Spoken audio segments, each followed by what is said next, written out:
আসসালামু আলাইকুম। আমাদের খামারের সুন্দরী যে গাভীটা আছে সেটা আজকে একটা সুন্দর ষাঁড় বাচ্চা জন্ম দিয়েছে। আজকে সকাল প্রায় ৯টার দিকেই আমাদের এই গাভীটা বাচ্চা দিছে এবং এই গাভীটার বাচ্চাটা মূলত আমি একাই আজকে ডেলিভারি সম্পূর্ণ করছি।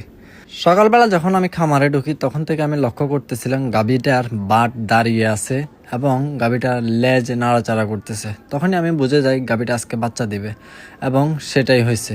আমরা যেহেতু বুঝতে পারছি গাভীটা বাচ্চা দিবে, এই জন্য আমরা পূর্ব প্রস্তুতি নিয়ে রাখছিলাম এবং গাভীটার দিকে লক্ষ্য রাখতেছিলাম।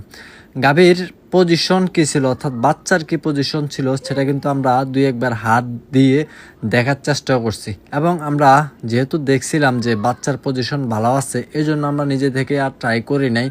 আমরা দেখতেছিলাম আসলে গাভী নিজে থেকে যেন পুশ করে বাচ্চাটাকে নিয়ে আসে, আর আলহামদুলিল্লাহ গাভী নিজে থেকে পুশ করে বাচ্চার পা পর্যন্ত বের করে দিছে। পরবর্তীতে আমরা সুন্দর মতো কিন্তু বাচ্চাটা বের করে নিতে পারছি। তবে আমরা আমাদের খামার জীবনের প্রথম দিকে এমন কিন্তু নিজেরাই ডেলিভারি করতে পারতাম না, তখন আমাদের ডাক্তার লাগতো অথবা অভিজ্ঞ কোনো এলাকার লোক থাকলে তাদেরকে নিয়ে আসতাম, তারপরে আমাদের গাভীর বাচ্চাগুলো প্রসব করানো হতো। কিন্তু বর্তমানে যেহেতু আমরা একেবারে 4 থেকে 5 বছর পর্যন্ত এই লাইনে আছি, আমরা আসলে টুকটাক এখন বুঝি বাচ্চার পজিশন কি আছে সেটা জানার চেষ্টা করি। বাচ্চার পজিশন ভালো থাকলে আমরা নিজেরা সেটা ডেলিভারি করে ফেলি, আর যদি বাচ্চার পজিশন ভালো না থাকে আমরা একটু উলট পালট দেখি, তখন কিন্তু আমরা আর চেষ্টা করি না। তখন আমরা অভিজ্ঞ যে ডাক্তার আছে আমাদের, ওনাদেরকে নিয়ে আসি, ওনার মাধ্যমে আর কি আমরা ডেলিভারিগুলো কমপ্লিট করাই। যাই হোক, আমাদের আজকে আলহামদুলিল্লাহ সুন্দর মতো বাচ্চাটা ডেলিভারি হওয়ার পরে আমরা পরবর্তীতে যে কাজগুলো আছে সেগুলো করতেছিলাম। বাচ্চার খুরের যে নরম অংশটুকু আছে সেটা আমরা কেটে দিচ্ছিলাম, কারণ এতে করে বাচ্চা খুব সহজে দাঁড়াতে পারবে এবং বাচ্চাকে আমরা অল্প একটু সময় পরে কিন্তু ওর হচ্ছে শাল দুধ খাওয়াই ফেলছি।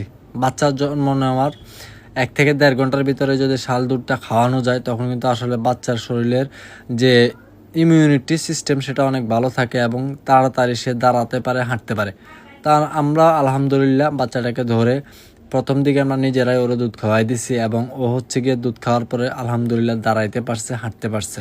আমাদের একটা বিষয় খেয়াল রাখতে হবে খামার করার ক্ষেত্রে, বিশেষ করে ডেইরি সেক্টরে বাচ্চা জন্মগ্রহণ করার পরে যত পারা যায় শাল দুধ খাওয়ানো যাবে। শাল দুধ যদি বাচ্চা 10 কেজিও খাইতে পারে সেটা তারা খাওয়াতে হবে, খাওয়ানো যাবে। এই শাল দুধ খেলে বাচ্চার কোনো প্রকার কোনো ক্ষতি হবে না, সেটা অবশ্যই তার শরীরের জন্য অনেক ভালো কাজ করবে।